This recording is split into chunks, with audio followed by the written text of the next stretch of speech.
வருங்கால பிரதமர் ராகுல் காந்தி, இளந்தலைவர் ராகுல் காந்தி, ராகுல் காந்தி, அன்னை சோனியா காந்தி, அன்னை சோனியா காந்தி, அன்னை இந்திரா காந்தி, பெருந்தலைவர் காமராஜின் புகழ், பெருந்தலைவர் காமராஜின் புகழ், ராகுல் காந்தி, வருங்கால பிரதமர் ராகுல் காந்தி, ராகுல் காந்தி, ராகுல் காந்தி, வருங்கால பிரதமர் ராகுல் காந்தி, வருங்கால பிரதமர் ராகுல் காந்தி, வருங்கால பிரதமர் ராகுல் காந்தி, வருங்கால பிரதமர் ராகுல் காந்தி, வருங்கால பிரதமர் ராகுல் காந்தி, வருங்கால பிரதமர் ராகுல் காந்தி, வருங்கால பிரதமர் ராகுல் காந்தி, வருங்கால பிரதமர் ராகுல் காந்தி, வருங்கால பிரதமர் ராகுல் காந்தி, வருங்கால பிரதமர் ராகுல் காந்தி, இளந்தலைவர் ராகுல் காந்தி, இளந்தலைவர் ராகுல் காந்தி, இளந்தலைவர் ராகுல் காந்தி, வந்துவிட்டார் வந்துவிட்டார் வந்துவிட்டார். ராகுல் காந்தி, ராகுல் காந்தி, ராகுல் காந்தி, ராகுல் காந்தி, ராகுல் காந்தி, இளந்தலைவர் ராகுல் காந்தி, இளந்தலைவர் ராகுல் காந்தி, இளந்தலைவர் ராகுல் காந்தி, இளந்தலைவர் ராகுல் காந்தி, இளந்தலைவர் ராகுல் காந்தி, இளந்தலைவர் ராகுல் காந்தி, இளந்தலைவர் ராகுல் காந்தி, இளந்தலைவர் ராகுல் காந்தி, இளந்தலைவர் ராகுல் காந்தி, இளந்தலைவர் ராகுல் காந்தி, ராகுல் காந்தி, இளந்தலைவர் ராகுல் காந்தி, ராகுல் காந்தி, ராகுல் காந்தி, ராகுல் காந்தி, ராகுல் காந்தி, ராகுல் காந்தி, ராகுல் காந்தி, ராகுல் காந்தி, ராகுல் காந்தி, ராகுல் காந்தி, ராகுல் காந்தி, ராகுல் காந்தி, ராகுல் காந்தி, ராகுல் காந்தி, வருங்கால பிரதமர் ராகுல் காந்தி, வருங்கால பிரதமர் ராகுல் காந்தி, வருங்கால பிரதமர் ராகுல் காந்தி, வருங்கால பிரதமர் ராகுல் காந்தி, வருங்கால பிரதமர் ராகுல் காந்தி, வருங்கால பிரதமர் ராகுல் காந்தி. உங்கள் மத்தியிலே இப்பொழுது வருங்கால பிரதமர் ராகுல் காந்தி அவர்கள் சிறப்புரையாற்ற வாசிக்கிறார்கள்.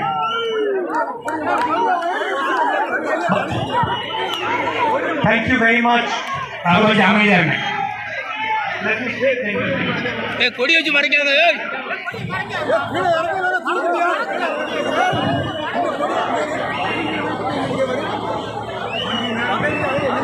Before you are commencing your speech, I have to tell only one word.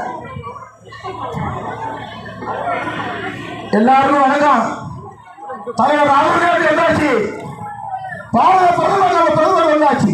பாரத பிரதமர் ராகுல் Gandhi. I have to tell one thing, Rahulji. It is a place. Rajuji came to this place 1989. At that time, I am a candidate of assembly candidate. This district, all the candidates are introduced in this place. Alanguram. This is a historical place. Your father came to this place. Now, afterwards, you come here. Not only you come, you are a powerful person. Our Alagiri Talaga leader, bring all of you, all the places you. We are welcoming you, sir, in this place. Not only welcoming, you are a powerful leader. You are have the power. The Modi government should have to go away because the Modi government is not a good government. People are going. Here, BD workers are. Lot of BD workers are here, and also agriculture peoples are here. Small scale industries are here. All these peoples are suffering now. It is because of this government. You alone can tell. You are the Prime Minister of this nation. You are the Prime Minister of this nation. Okay. So, thank you very much. Nandri. எல்லாரும் அமைதி காக்க முடியும் அன்போடு கேட்டுக்கொள்கிறோம். Bhaiya, one person translate, please. I am translating. And Ramasubbu translating is our former MP. Okay. So, I'd like to thank all of you for coming here. இங்கே வந்திருப்பதற்கு அனைவருக்கும் உலமார்ந்த நன்றி. Okay. I would like to thank all of you for coming here in this extremely warm weather.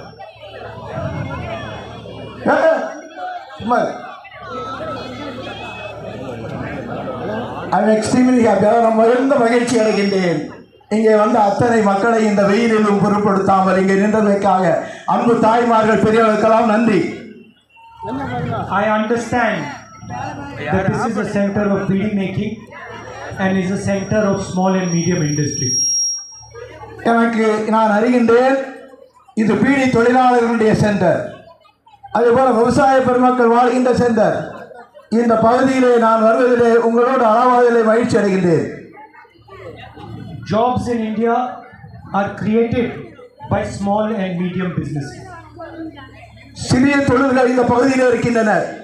இந்த சிறிய தொழில்களால் தான் வேலை வாய்ப்பு உருவாக்கப்படுகின்றது. அந்த வேலை வாய்ப்பு தான் ஏராளமான வேலைகளை உருவாக்க வேண்டும். ஆனால் சிறு தொழில்களுக்கு இன்றைக்கு பாதிப்பு ஏற்பட்டிருக்கின்றது. Small and medium businesses are the backbone of job creation for our country. சிறு தொழில்கள் தான் வேலை வாய்ப்பை உருவாக்குவதற்கு முதுகெலும்பாகும். அந்த முதுகெலும்பாக இந்த சிறு தொழில் இருக்கின்றது. And this backbone has been broken by the Narendra Modi government. இந்த முதுகெலும்பானது, இந்த சிறு தொழிலில் வேலை கிடைக்கின்ற இந்த முதுகெலும்பானது சிறு தொழில்களை நரேந்திர மோடியானது நசித்துக் கொண்டிருக்கின்றார், அழித்துக் கொண்டிருக்கின்றார். Demonetization, GST, these are all actions designed to hurt small and medium businesses, to hurt bidi workers, to hurt the poor people. பண மதிப்பீடு இழப்பு, பணத்தெல்லாம் செல்லாதுன்னு சொன்னாங்க, அந்த செல்லாதுன்னு சொன்னது, அதுபோல ஜிஎஸ்டியை போட்டு நசுக்குவது, இதுதான் இந்த சிறு தொழில்களெல்லாம் அழிந்து போவதற்கு மோடி செய்த இந்த ஒரு மூலமான ஒரு திட்டமாகும். The entire wealth of the country is being handed over to one or two big business people. முழுவதுமாக தொழில்களெல்லாம் ஒரு 3-4 பணக்காரனுக்கு, கேபிட்டலிஸ்ட் என்று சொல்லக்கூடியவர்களே, அவர்கள் கையிலே ஒப்படைத்து விட்டு சிறு தொழில்களெல்லாம் நான் அழிக்கின்றார் இந்த Modi. And the poorest people have to struggle even to survive.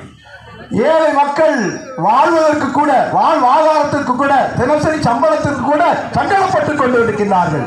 And now they have passed 3 new agricultural bills which will destroy our agricultural system. 3 வேளாண்மை சட்டங்களை உருவாக்கி மோடி விவசாயிகளை இன்றைக்கு அழிவு பாதைக்கு கொண்டு சென்று கொண்டிருக்கின்றார், அழிக்கின்றார் விவசாயிகளை. It will hand what belongs to our farmers, to our traders, to our laborers. It will hand what belongs to them to the richest people in the land. இந்த நாட்டிலே இன்றைக்கு விவசாயிகள், அதேபோல சிறு தொழில்கள், இவையெல்லாம் இந்த நாட்டை வழிநடத்துகின்ற முக்கியமான தொழில்களாகும். But Narendra Modi is doing something else. ஆனால் நரேந்திர மோடியோ வேறு விதமாக தவறு செய்து கொண்டிருக்கின்றார். ஏழைகள் பக்கம் இல்லாமல், விவசாயிகள் பக்கம் இல்லாமல், தொழிலாளர்கள் பக்கம் இல்லாமல், சிறு தொழில் பக்கம் இல்லாமல் இவர்களெல்லாம் அழித்துவிட்டு நிற்கின்றார். He is attacking Tamil culture, Tamil language and Tamil history. இந்த தமிழ்நாட்டினுடைய தமிழையும், தமிழ்நாட்டினுடைய கலாச்சாரத்தையும், அதுபோல தமிழ்நாட்டினுடைய வரலாற்றையும் மோடி இன்றைக்கு கேரியாகவும் அழித்துக் கொண்டிருக்கின்றார்.